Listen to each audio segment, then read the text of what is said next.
You ask Tiger to solve. This deals with linear equations with one unknown. The final result is x equals 66. Let's solve it step by step. Group all constants on the right side of the equation. Subtract 3 from both sides.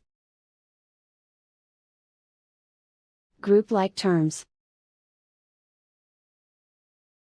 Simplify the arithmetic.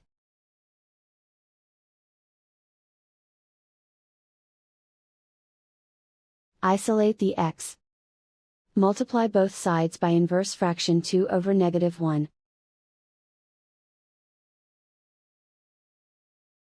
Group like terms. Multiply the coefficients. Simplify the arithmetic.